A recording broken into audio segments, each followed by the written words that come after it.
వర్గ పోరాటాలు సామాజిక పోరాటాలు సాగించడమే సుందరయ్యకు మనమిచ్చే ఘన నివాళి అని, సుందరయ్య జీవితం నేటి తరానికి ఆదర్శమని సిపిఎం జిల్లా కార్యదర్శి మచ్చ వెంకటేశ్వర్లు అన్నారు.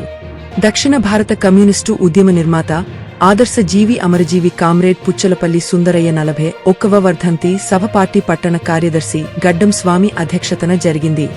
ఈ సందర్భంగా ఆయన మాట్లాడుతూ సుందరయ్య తన కుటుంబం నుండి వర్గ సామాజిక పోరాటం ప్రారంభించారని అన్నారు. మూఢ ఆచారాలకు, నమ్మకాలకు వ్యతిరేకంగా కృషి చేశారని అన్నారు.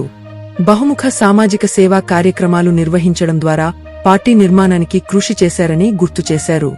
యువత విప్లవ రాజకీయాల వైపు ఆలోచించాలని, ఆదర్శవంతమైన రాజకీయాలు కమ్యూనిస్టులతోనే సాధ్యమని అన్నారు.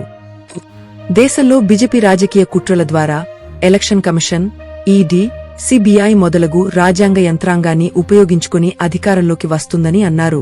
కమ్యూనిస్టుల పని అయిపోలేదని, మరిన్ని పోరాటాల ద్వారా ముందుకు సాగుతామని అన్నారు.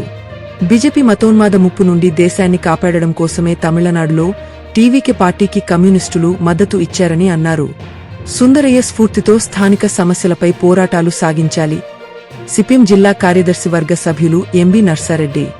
రాజకీయ పోరాటంతో పాటు స్థానిక సమస్యలపై ప్రజలను సమీకరించి పోరాటాలు నిర్వహించడమే కామ్రేడ్ పుచ్చలపల్లి సుందరయ్యకు మనమిచ్చే ఘన నివాళి అని సిపిఎం జిల్లా కార్యదర్శి వర్గ సభ్యులు ఎంబి నర్సారెడ్డి అన్నారు.